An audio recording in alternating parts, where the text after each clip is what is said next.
देश से लेकर विदेशों तक भारत की सियासत की चर्चा हो रही है क्योंकि प्रधानमंत्री नरेंद्र मोदी इटली पहुंचे। उन्होंने मेलोनी को मेलोडी टॉफी दे दी। उसके बाद से उसकी बड़ी चर्चा हुई और जिस दिन ये सारा कुछ इटली के रोम में हो रहा था उसी दिन नेता प्रतिपक्ष राहुल गांधी का एक बयान सामने आता है और उस बयान में सीधे तौर पर वो कहते हैं कि मोदी और अमित शाह देश के गद्दार हैं और कई बार उन्होंने जोर देकर ये सारी बातें कही।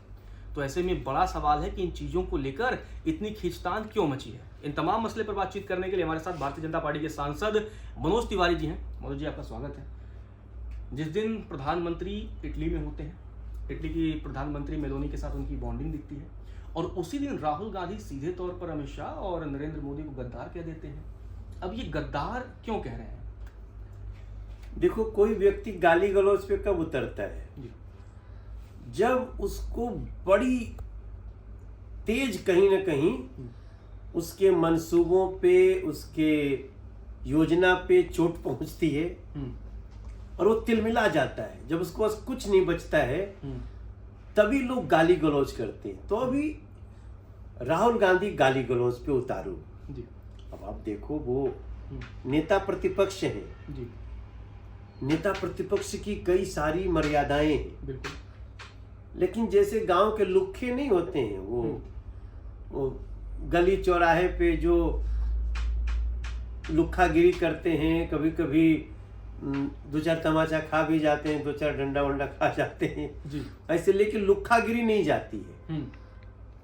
राहुल गांधी जी कई बार कानूनी डंडा खा चुके हैं। कभी चौकीदार को चोर बोल के कोर्ट में उनको भारी डांट पड़ी है। लेकिन ये गुस्सा आया क्यों राहुल? बड़ा सवाल ये क्यों आया जी? ये गुस्सा आया क्यों? हमारी बात मैं जो समझ पा रहा हूं ना भाई, देखो, इटली में गए प्रधानमंत्री जी और इटली के प्रधानमंत्री से, हालांकि राहुल गांधी ने उनको राष्ट्रपति बोला है। हाँ, एक बार राष्ट्रपति भी निकला जी। हाँ। उनको पता नहीं है कि इटली की प्रधानमंत्री होती हैं वो जो मेलोनी है। अब इनको ये चोट लगी है कि जिस इटली से हमारा बहुत सारा ब्लैक कारोबार हमारा वहां पे रहा है, अब वहीं की मुखिया मोदी जी से इतना अच्छी बॉन्डिंग दिख रही है। तो आप कहना चाह रहे हैं कि वहां सोनिया गांधी वहीं से आती हैं? हाँ, और उनका ननिहाल है। बिल्कुल। तो क्या मोदी जी कुछ राज निकालने गए थे? अब इनको लग रहा है कि राज निकल जाएगा, इसलिए ये फड़फड़ाहट है जो मैं समझ पा रहा हूं जी। क्योंकि भाई देखो, ये बड़ा नेचुरल है। हमारा कोई विरोधी हमारे गांव में चला जाए तो डर तो लगेगा ना भाई, पता नहीं गांव वाले क्या बोल दें और लोग उसको सच मान लेंगे। नहीं तो सच्चाई ही आएगी। तो हम जैसे गांव में इमेज में रहेंगे वैसे ही आएगी। बिल्कुल। इसका मतलब कि जिस राहुल गांधी को, सोनिया गांधी को इटली वाले अब इनका भेद इटली से ही खुलने वाला है। क्योंकि नरेंद्र मोदी जी को वहां के प्रधानमंत्री कितना करीब देख के ये बड़ी फ्रस्ट्रेट हैं। लगातार कांग्रेस की हार मिल रही है, उससे भी ज्यादा फ्रस्ट्रेट ये प्रधानमंत्री इटली और प्रधानमंत्री भारत की बॉन्डिंग से हैं। और राहुल गांधी चाहे जितनी छुपा लें, कोई न कोई तो ऐसा राज खुलने वाला है जिससे राहुल गांधी बहुत परेशान। लेकिन एक बड़ा सवाल यहाँ पर यही आता है कि विपक्ष ये कह रहा है कि आप जा रहे हैं एक देश के, दोनों देशों के राष्ट्राध्यक्ष हैं और वहाँ टॉफी गिफ्ट कर रहे हैं, क्या जरूरत है? कई लोग तो छिछोरी हरकत भी बता दे रहे हैं पीएम की इस हरकत को। आप देखो, चॉकलेट क्या एक स्वीट्स है ना, तो इटली और भारत का मधुर संबंध हो रहा है, इसमें क्यों परेशानी होनी चाहिए विपक्ष को? इटली एक इम्पोर्टेंट देश है। बिल्कुल। और इटली की कई हमारी जो एग्रीमेंट हो रही हैं उससे भारत को और इटली दोनों को फायदा होने वाला है। परेशान सिर्फ राहुल गांधी और सोनिया जी हैं। सोनिया जी तो लेकिन राहुल गांधी तो स्पष्ट दिखा रहे हैं। चॉकलेट देना क्या वो चोरी से दे रहे थे क्या? दुनिया के सामने वो उन्होंने स्वीट्स दिया, उसको मैं स्वीट्स बोलता हूँ, चॉकलेट भी स्वीट्स है। बिल्कुल। चॉकलेट कोई गंदी चीज है क्या? ये राहुल गांधी को इनकी परिभाषा में जो भी समझे, हालांकि मैं उन्होंने जो बयान दिया ना, गाली दी, उसको मैं बहुत निंदा करता हूँ, लेकिन मैं अब राहुल गांधी से और कुछ अपेक्षा भी नहीं कर सकता। 100 से ज्यादा हार पा चुके एक लुक्खेबाज नेता को इससे ज्यादा अपेक्षा हम और कुछ नहीं करते। लेकिन दर्द हारने का नहीं है कांग्रेस का, दर्द कहीं ना कोई नया राज खुलने का। नहीं, एक सवाल तो यहाँ पर ये आता है, राहुल जब ये सारी बातें कह रहे हैं तो रायबरेली में पोस्टर लगता है कि हमें सरकार चलाने का अनुभव है, और वो सारी बातें कह के इशारा भी कर रहे हैं कि मतलब हम सरकार में वापस आ रहे हैं। उनको सरकार लूटने का अनुभव है।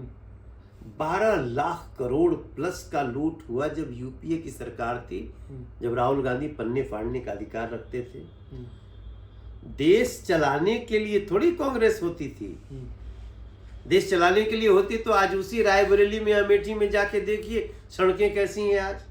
जब ये लोग थे तो क्या होता था?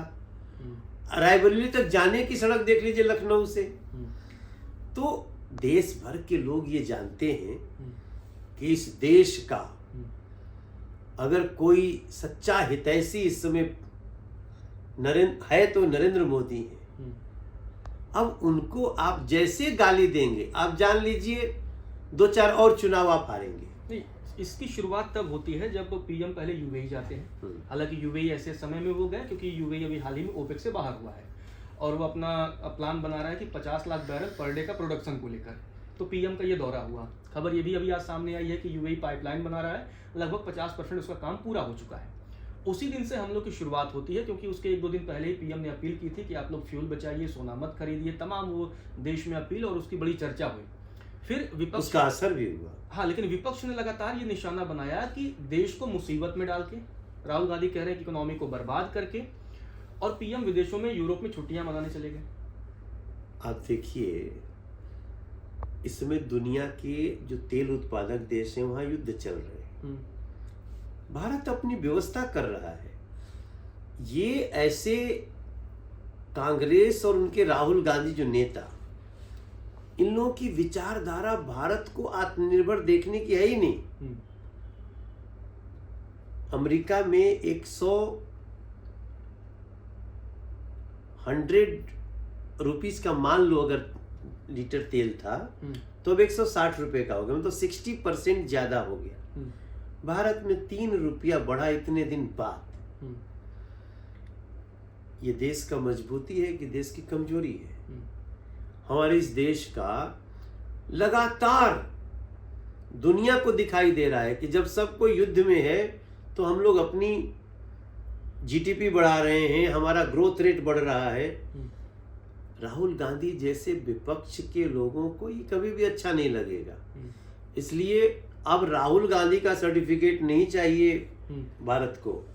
राहुल गांधी को जिस भाव से देश देख रहा है वो देखता रहेगा, लेकिन जो गाली गलौज पे उतारू है, ये जो रही सही कसर है कांग्रेस की, वही पूरी करे। लास्ट क्वेश्चन ये है, क्योंकि नॉर्वे का दौरा बड़ा जो है कंट्रोवर्सी में आया। वहाँ एक ऐसी जर्नलिस्ट होती है जो जब पीएम वहाँ से निकलते हैं सवाल पूछती है, और सवाल के बाद वो वायरल होता है। वायरल होने के बाद पूरी दुनिया में, क्योंकि इस बात की चर्चा होने लगी कि जो प्रेस फ्रीडम इंडेक्स है उसमें इंडिया 157वें रैंक पर है और नॉर्वे पहले नंबर पर है। तो वहाँ फ्रीडम की आज़ादी है, और फिर विपक्ष सवाल उठा रहा है कि भाई भारत के प्रधानमंत्री प्रेस कॉन्फ्रेंस नहीं करते, और वहाँ जब एक महिला सवाल पूछ रही है तो वो निकल कर चले जा रहे हैं। बड़ी चर्चा हुई, भारत बीबीसी ने इंटरव्यू किया और कई लोगों ने इंटरव्यू भी किया, राहुल गांधी के लिए भी ट्वीट आया, रिप्लाई हुआ। तो बहुत सारी चीज़ें अपोजिशन के लोगों की तरफ से उसे लेकर भी एक पूरा माहौल बनाया गया। ये एक साजिश का हिस्सा है, और मुझे तो पूरा इस साजिश में भी राहुल गांधी एंड पार्टी का पूरा योगदान दिखता है। जिस पत्रकार ने, सो कॉल्ड पत्रकार, ये सवाल पूछ करके वायरल किया, मेरी जानकारी के अनुसार ना उसका ट्वीट भी मुझे लगता है 4-5 साल से कोई ट्वीट नहीं था। 2 सालों से लगभग 2 साल से। उसके बाद वो जो सवाल भी किए, अगर ध्यान से देखिएगा ना, हम्म, तो सवाल ब्रीफिंग समाप्त होने के बाद है। हम्म, और उस प्रेस ब्रीफिंग में नॉर्वे के प्रधान ने ये पूछा है कि ओके एनी क्वेश्चन, नो, तब वो उठे हैं। उसके बाद स्पेशली वीडियो बनाने के लिए ही, ऐसा लगता है हमको वीडियो देखने के बाद, कि उस पत्रकार का सवाल आया है और उसको भारत में इतना फैलाया गया है। नरेंद्र मोदी जी सवाल का जवाब नहीं दिए ये कह के, नरेंद्र मोदी जी तो रोज सवाल का जवाब किसी न किसी रैली में देते हैं। लेकिन वो प्रेस कॉन्फ्रेंस वाली बात आती है कि प्रेस कॉन्फ्रेंस में भी उन्होंने दिया है, लेकिन प्रेस कॉन्फ्रेंस खत्म होने के बाद थोड़ी कोई किसी का जवाब देता है। तो भारत आप भी पत्रकार बिल्कुल, हैं। वो भारत में बड़ी चर्चा करते हैं कि भारत में पीएम प्रेस कॉन्फ्रेंस नहीं करते। क्या बात करते हैं, जब भी संसद शुरू होती है पीएम प्रेस से बात करते हैं, कई जगह कई चैनलों के कार्यक्रम में वो जाते हैं। जी। तो भारत के प्रधानमंत्री का जो एक तरीका है, जो संवैधानिक तरीका है, वो उसको पूरा पूरा करते हैं नरेंद्र मोदी जी। चलिए मनोज जी, वो बहुत झालमुड़ी के दुकान में घुस जाते हैं, आप कह रहे हैं कि बात नहीं करते। उनका जीवन ही पूरा खुला हुआ है, जी। एकदम पारदर्शी है।